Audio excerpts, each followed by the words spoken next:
बहुत पुरानी बात है। एक समृद्ध नगर में एक बड़े सेठ और सेठानी रहते थे। उनके पास धन दौलत की कोई कमी नहीं थी, लेकिन उनकी रातों की नींद एक ही फिक्र ने उड़ा रखी थी, उनका इकलौता बेटा रमेश। रमेश बचपन से ही जिद्दी था, लेकिन जवानी तक आते आते उसका यह जिद्दीपन एक खतरनाक घमंड में बदल चुका था। उसे लगता था कि दुनिया की हर चीज उसके जूतों की नोक पर है। एक शाम मखमली सोफे पर बैठे सेठ जी ने बड़े लाड से कहा, बेटा रमेश, अब तुम जवान हो गए हो।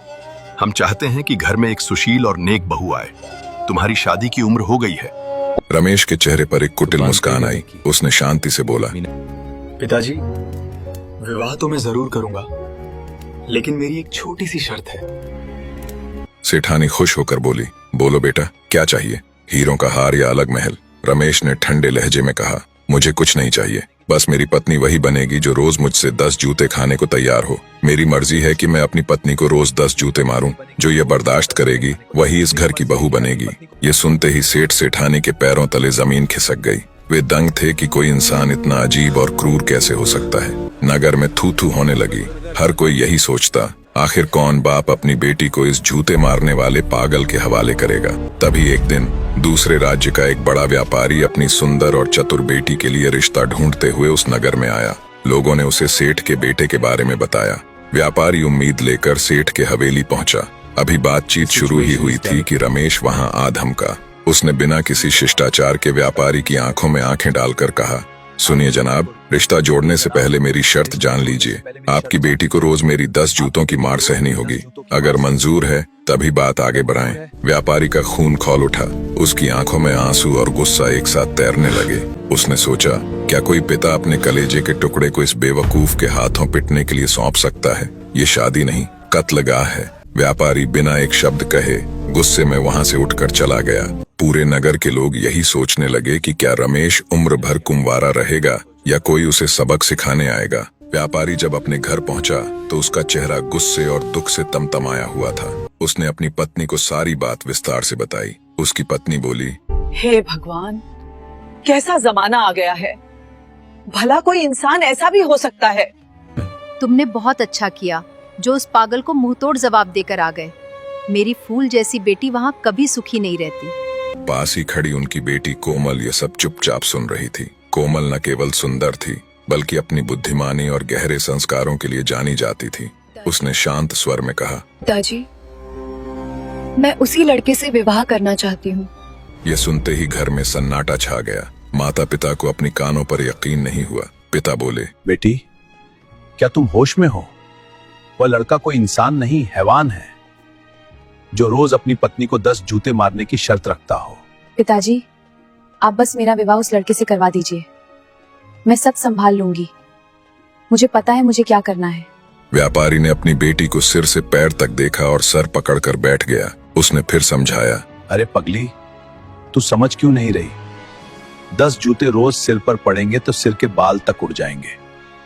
तेरी जिंदगी नर्क हो जाएगी। तेरे लिए तो राजकुमारों की लाइन लग जाएगी। फिर इस सनकी को क्यों चुन रही है?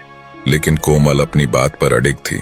बेबस होकर माता पिता एक आखिरी कोशिश करने फिर से सेठ की हवेली पहुंचे। उन्होंने रमेश को अकेले में बुलाकर बड़े प्यार से समझाया, बेटा रमेश, हम अपनी बेटी का हाथ तुम्हारे हाथ में देने को तैयार हैं।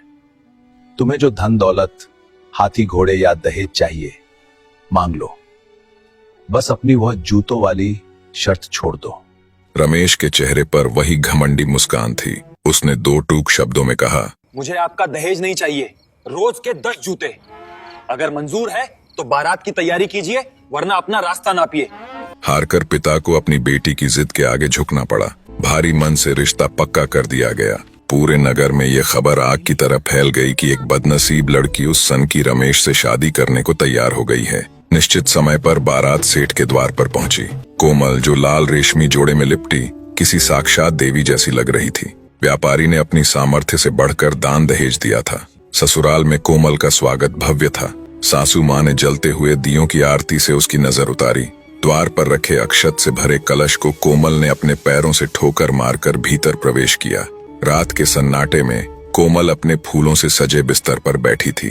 तभी भारी कदमों की आहट हुई और रमेश कमरे में दाखिल हुआ। उसके चेहरे पर विजय का भाव नहीं, बल्कि एक अजीब सा अहंकार था।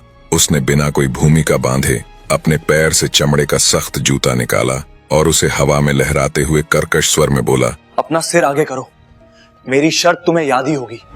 आज से तुम्हारे दिन की गिनती इन 10 जूतों की मार से शुरू होगी।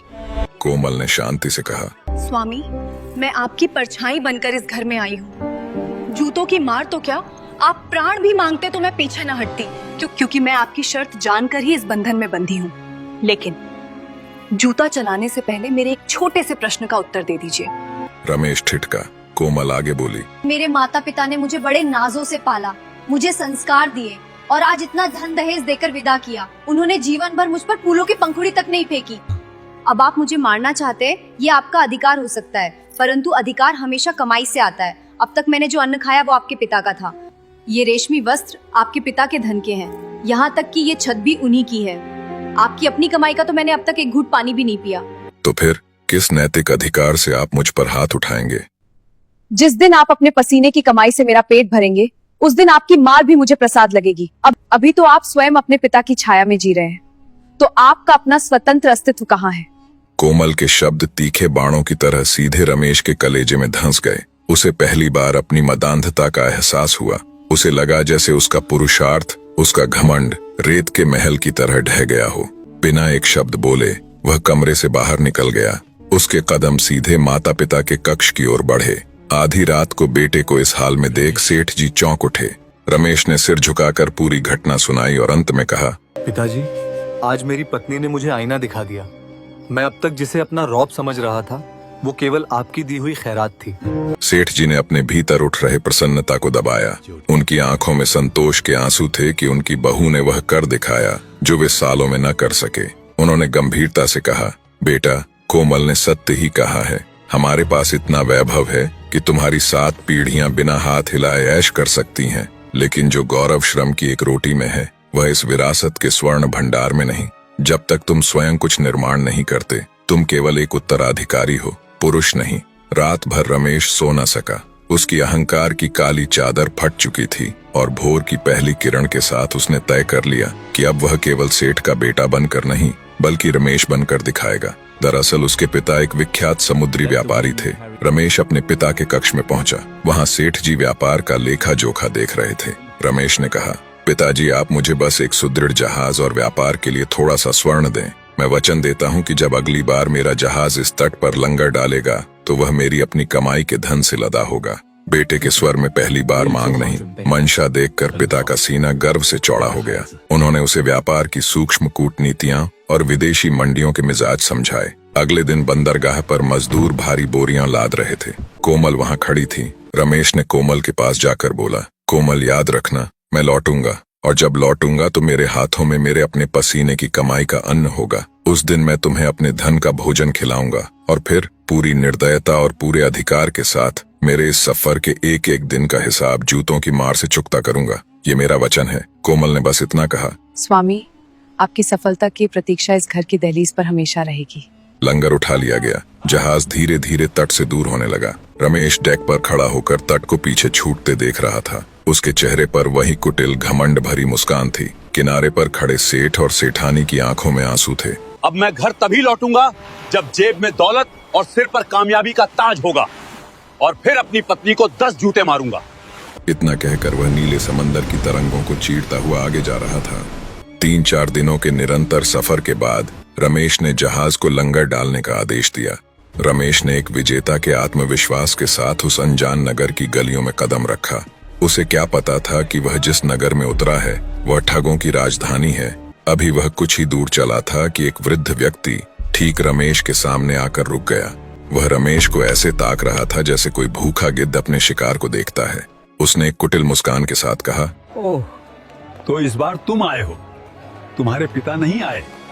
बड़े समय बाद दर्शन दिए बालक। उसने हकलाते हुए कहा, कौन हो तुम? मैंने तुम्हें पहले कभी नहीं देखा। मेरे पिता का नाम तुम कैसे जानते हो? उस एक हाथ वाले आदमी ने अपनी लाठी जमीन पर पटकी और जोर जोर से हंसने लगा।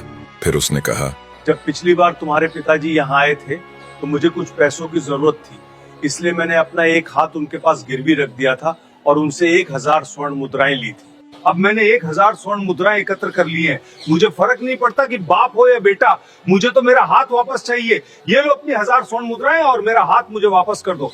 रमेश के पैरों तले जमीन खिसक गई। ये क्या पागलपन है, हाथ भी कहीं गिरवी रखी जाती है। उसने कांपते स्वर में कहा, यह मुमकिन नहीं है, मेरे पास कोई हाथ नहीं है। मैं अगली बार आऊंगा तो देखूंगा। इतना कहकर रमेश ने पीछे मुड़कर भागने की कोशिश की, लेकिन वह बूढ़ा ठग तो जैसे इसी पल का इंतजार कर रहा था। वह गला फाड़कर चिल्लाने लगा, पकड़ो पकड़ो इस चोर को, ये एक गरीब की अमानत डकार जाना चाहता है, मेरी हाथ छीनकर भाग रहा है। देखते ही देखते गलियों के अंधेरे कोनों से लोग निकल आए। चारों ओर से भीड़ ने रमेश को घेर लिया। भीड़ में मौजूद लोग, जो शायद पहले से ही उस ठग के साथी थे, रमेश पर दबाव बनाने लगे। एक भारी भरकम व्यक्ति ने रमेश का कॉलर पकड़कर कहा, देखने में तो बड़े घर का शहजादा लगता है, पर नीयत कितनी छोटी है। इस बूढ़े की हाथ वापस कर, वरना हम न्याय करना जानते हैं। रमेश का गला सूख गया था। उसे लगा जैसे वह किसी मकड़ी के जाले में फंस गया है। उसने गिड़गिड़ाते हुए कहा, भाइयों, मेरे पास इसकी हाथ नहीं है, मैं कैसे दे दूं? अगला भाग देखने के लिए कमेंट में नेक्स्ट पार्ट जरूर लिखें।